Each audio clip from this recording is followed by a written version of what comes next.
Halo, apa kabar semua? Balik lagi di Sumur Gadget. Kayaknya di tahun 2021 ini banyak brand smartphone yang bisa kasih value yang tinggi ya, terutama dari brand-brand China. Tapi nggak disangka-sangka nih, ternyata di pertengahan tahun 2021 ini brand asal Korea Selatan ini ternyata punya juga produk yang benar-benar value-nya bagus banget. Ini adalah Samsung Galaxy S20 FE versi Snapdragon.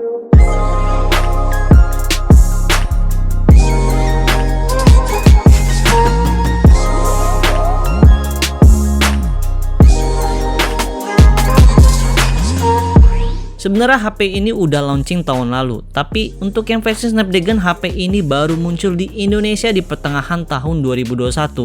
Itu pun pada awalnya banyak yang mungkin nggak tahu handphone itu udah resmi di Indonesia. Dari segi desain, bisa gue bilang HP ini tuh punya desain yang cukup simetris dan kokoh. Material frame-nya yang digunakan udah pakai aluminium, tapi untuk bagian belakangnya masih pakai bahan plastik dengan finishing matte gitu. Pilihan warna dari HP ini juga menurut gue cukup menarik ya, dan dalam hal ini Samsung juga serius banget marketingnya waktu unpack HP ini. Mulai dari soal warna sampai finishing back covernya. Seperti biasa, HP ini nggak ada audio jack 0,5 mm ya. Tapi untuk seri ini kita bisa tambah micro SD sampai dengan 1 TB. Tentunya sistemnya hybrid ya, mau pilih dual SIM atau single SIM dengan micro SD. Bobot HP ini juga bisa kebilang pas lah dengan berat 190 gram. Lalu untuk proteksi layar dari HP ini pakai Corning Gorilla Glass 3. Bicara soal layar, gue rasa udah nggak ada yang perlu diraguin lagi dengan panel Super AMOLED Samsung. 6,5 inch flat display, resolusi Full HD Plus dengan kerapatan di 407 ppi, refresh rate 120Hz dan udah support HDR10+. Spek layar kayak gini tuh menurut gue adalah sweet spot banget, di tangan nggak kegedean, tapi kalau dipakai untuk multimedia masih tetap kelihatan pas. Apalagi HP ini udah support 120Hz yang bikin scroll-scroll tuh makin smooth lagi. Tapi yang aneh di sini adalah walaupun layarnya support HDR10+, tapi untuk aplikasi sekelas Netflix belum support konten HDR10. Ayolah Samsung, sayang loh HP ini layarnya udah cukup bagus. Untuk outdoor, gua rasa nggak ada masalah sama sekali, masih tetap kelihatan dengan jelas walaupun di bawah sinar matahari. Yang gue suka dari layar HP ini adalah bener-bener flat. HP ini kerasa layarnya lebih kokoh dibandingkan layar yang curve. Dan kalau misalnya kalian cari cat tempered glass itu jadi jauh lebih mudah.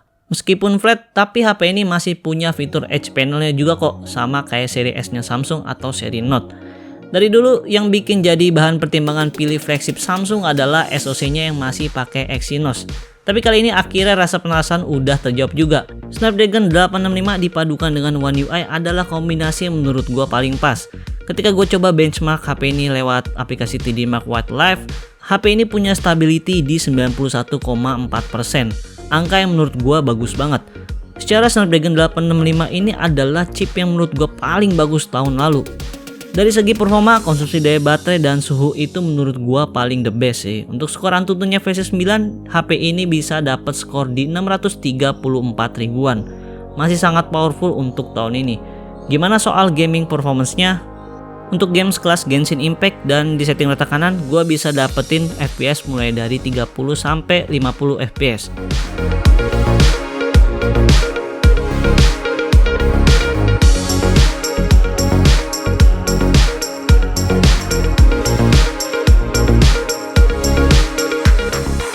Lalu untuk game CODM bisa di setting rata kanan juga dan FPS stabil di 57 sampai 60 FPS.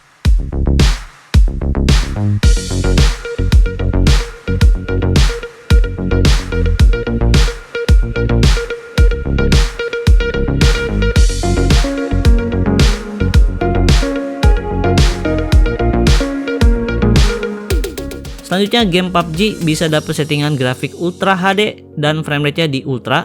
Tapi di sini gue pengetesannya pakai settingan di HDR Extreme aja. Untuk anti-aliasingnya on dan gue bisa dapetin FPS mulai dari 45 sampai 60 FPS. Oh ya, untuk mengukur FPS-nya gue pakai game plugin dari Samsung. Untuk game testnya gue akan bahas secara lengkap di video selanjutnya.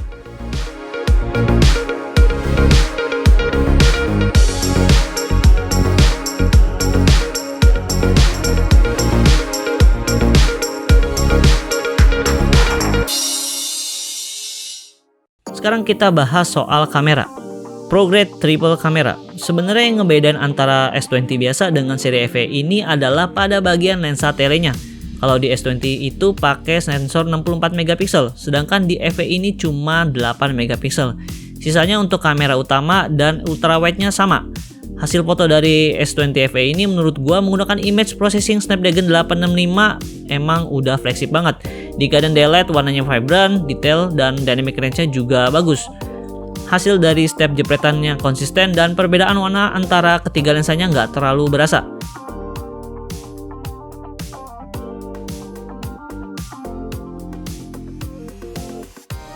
Di keadaan low light, noise-nya masih cukup kejaga. Tapi kalau udah masuk ke extreme low light, mending aktifin night mode-nya aja. Cukup membantu kok.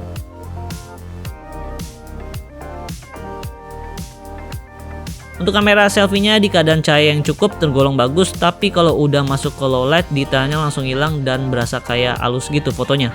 Yang gue suka dari kamera selfie-nya adalah di bagian filternya. Jadi di sini kalian bisa custom sendiri tone yang kalian mau sesuai dengan warna image yang kalian suka. Tinggal add aja dan langsung beres deh.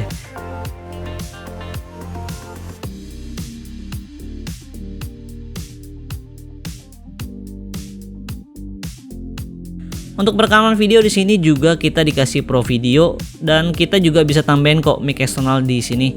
Tapi kita nggak bisa pilih arah mic built-innya ya. Jadi cuma ada opsi Omni aja. Untuk perekaman video mulai dari kamera depan hingga kamera belakang bisa sampai 4K 60 fps. Untuk perekaman video di kamera depan, kestabilan terjaga cuman sampai Full HD aja. Kalau untuk kamera belakang, semua opsi resolusi udah stabil.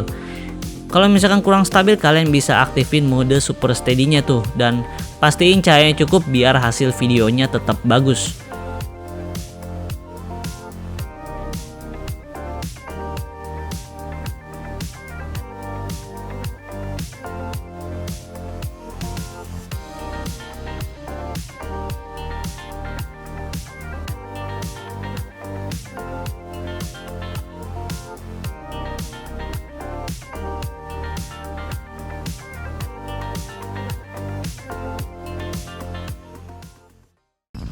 Nah, yang kerennya di sini antara lensa utama, lensa tele, sama lensa ultrawide itu warnanya nggak jauh beda gitu, kayak hampir sama gitu. Menurut gue ini oke banget sih.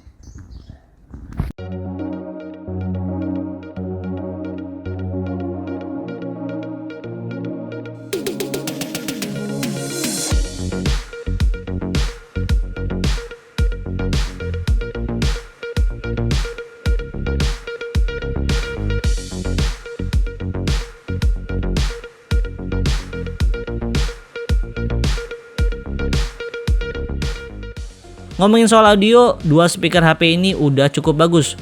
Masuklah ke kategori flagshipnya Samsung. Karena speaker ini juga ditune oleh AKG. Suara vokalnya jelas, detailnya bagus, dan suara bassnya pun menurut gua cukup. Masih enak banget kok kalau dipakai untuk multimedia. Cuma ya masih kalah sih sama brand China sebelah yang harganya setengah dari handphone ini.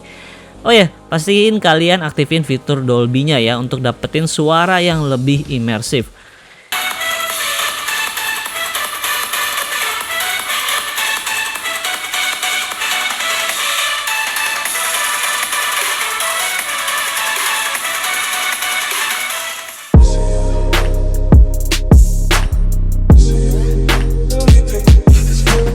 Di HP ini emang absen untuk jack audio 3,5 mm-nya, tapi ya udahlah ya. TWS sekarang udah pada murah-murah dan bagus-bagus juga kok. Jack audio hilang, tapi di sini kita masih dapat juga vibration motor yang menurut gua sama kayak Note 10 series. Udah cukup bagus kok. Fitur-fitur flagship Samsung Galaxy S series juga ada semua di HP ini. Mulai dari Samsung DeX, support fast charging, fast wireless charging, reverse wireless charging, sampai IP68 pun gak absen di HP ini. Buat kalian yang lupa baca notifikasi dan udah kehapus duluan, di One UI 3.1 ini ada yang namanya notification history. Kalian bisa langsung aja masuk ke bagian setting, notifikasi, pilih advanced setting, lalu notification history. Di sini kalian bisa lihat notifikasi sampai 24 jam terakhir. Lumayan banget loh ini fitur. Baterai 4500 mAh dengan Snapdragon 865. Di pemakaian gua yang medium to heavy, HP ini bisa dapat screen on time 6-7 jam dengan total nyala 24 jam. Ini baru gokil. Oh ya, yang nanya HP ini udah support 5G atau belum? Jawabannya adalah belum. HP ini hanya support di 4G aja. Karena sebenarnya kode name dari S20 FE ini adalah SMG780G, yang mana itu adalah versi Snapdragon 865 dengan konektivitas hanya di 4G aja. Dan ini adalah varian model terbaru ya dari S20 FE ini. Jadi kesimpulannya adalah dengan harga yang sekarang kurang lebih di 6-7 juta, HP ini menurut gua jadi yang terbaik untuk dipakai di semua kebutuhan. Dari segi performance, display, kamera, sound, dan konsumsi daya baterai, itu bisa gue bilang di semua aspek masuk kategori bagus. Rata lah pokoknya. Gak ada yang terlalu menonjol ataupun kurang. Lalu fitur-fitur flagship kayak IP68, wireless charging, dan reverse wireless charging, 3 fitur tersebut menurut gue sampai sekarang belum ditemuin di brand lain di harga 6 jutaan.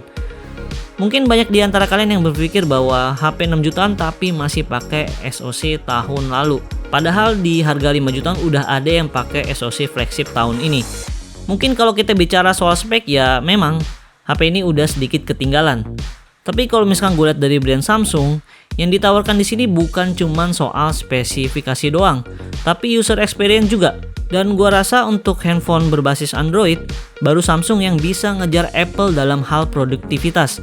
Kalian bisa banget nih kerjain semua produktivitas kalian hanya dengan sebuah smartphone yang bisa terkonek dengan baik ke device Samsung yang lainnya. Karena di sini Samsung sekarang udah punya ekosistem yang bagus kayak Apple.